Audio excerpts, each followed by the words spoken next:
সংসদীয় গণতন্ত্রের যে spirit by the people for the people সেই জায়গা থেকে সরে গিয়ে মানুষের আইনের কবর রচনার কথা যিনি বললেন সংসদ সদস্য, সেই জায়গা থেকে আমরা দেখলাম যে বিরোধী জোটের কেউ কিন্তু সেটার প্রতিবাদও করলেন না যে আমরা এভাবে এটা চাইতে পারি না, সংসদে গণতন্ত্রে এটা যায় না, এটা হয় না। আমি আপনার মন্তব্য শুনতে চাইছি। আপনাকে অনেক ধন্যবাদ মোশাররফ ঠাকুর এবং নাসির সাহেব, তাদের থেকে শুভেচ্ছা। প্রথম কথা হচ্ছে যে এই ঘটনাটাতে, এই বক্তব্যটা থেকে খুব বিচলিত হওয়ার কিছু আছে? বরঞ্চ আমরা বিচলিত হয়েছিলাম ইলেকশনের আগে, যখন বাংলাদেশ জামাত ইসলাম বলার চেষ্টা করছিল, যেটা ঠাকুর ভাইও বললেন, যে সময় বলার চেষ্টা করছিল যে আপনার সম্ভবত ওই খ্রিশ্চান কমিউনিটির যে দেখা করতে গিয়েছিল, তখন তারা বলছিল যে they will not do such a thing. এমনকি আপনার শোতেও অনেক জামাত ইসলামের লোকজন কিন্তু এই ধরনের বক্তব্যটা দিয়েছেন।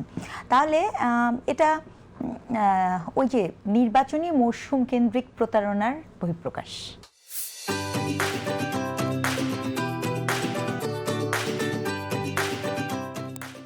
মানে এই পুরো প্যাটার্নের মধ্যে আপনি দেখেন, আপনি নির্বাচনের সময় এক কথাটা বললেন, আবার আপনি এখন নির্বাচিত হয়ে সংসদে যে কমপ্লিটলি মানে 60 ডিগ্রি অ্যাঙ্গেলে আপনি ঘুরে গেলেন। মানে নিশ্চয়ই তাহলে বিচলিত হওয়ার কিছু আছে?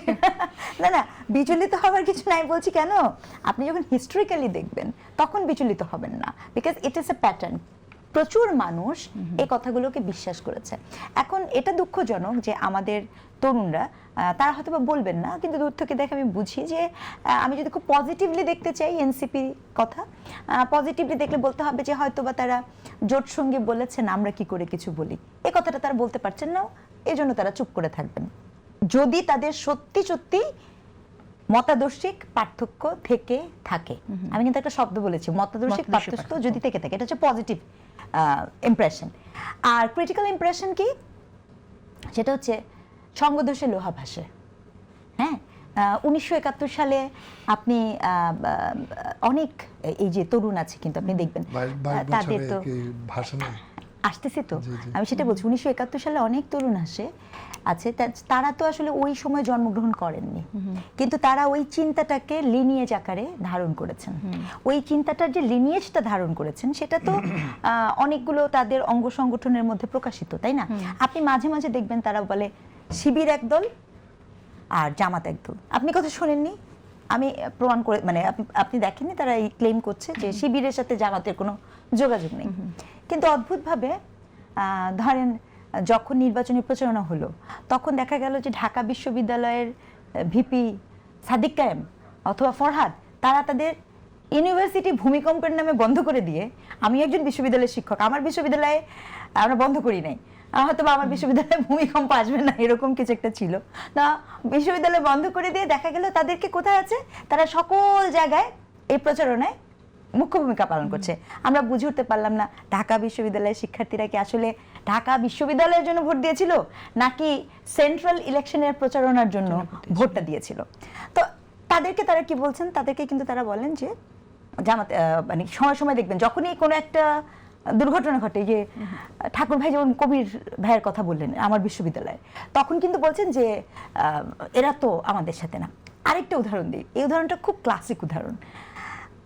আপনার মনে আছে ডেইলি স্টার প্রথম আলো যখন পুড়িয়ে ফেলা হলো, হ্যাঁ, তখন জাহাঙ্গীরনগর বিশ্ববিদ্যালয় এবং আপনার রাজশাহী বিশ্ববিদ্যালয়, এই দুই বিশ্ববিদ্যালয়ের দুই শিবিরের ছাত্রনেতা, আমার বিশ্ববিদ্যালয়টা আমি খুব কনফিডেন্টলি বলি যেহেতু এটা আমার বিশ্ববিদ্যালয়, তো তখন শিবিরের যে সেক্রেটারি, তার নাম ছিল মুস্তাফিজ, তো সে বলছে যে আগামীকাল শাহবাগী, উদিচি, ছায়ানট, টেলিস্টার এগুলি সব তছনছ করে দিলেই প্রকৃত স্বাধীনতা আসবে।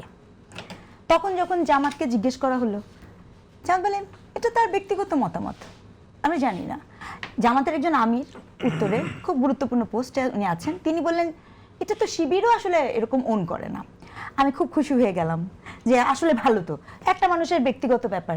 কিন্তু কি হলো জানেন জেসিন, এরপর 12ই মার্চ আমাদের শিবিরের নতুন কমিটি ঘোষণা করা হলো, তো যেই ছেলে ছিল সম্পাদক সে সভাপতি হয়ে গেল। ঠিক বুঝলাম না, তো এই জন্য আপনিও বলেন বিচলিত। সমস্যা হচ্ছে কি, এই যে আমাদের সাধারণ মানুষরা, তারা তাদের এই মিষ্টি কথাতে খুব বেশি আশ্বাস স্থাপন করে, কারণ কথাগুলো তো মিষ্টি।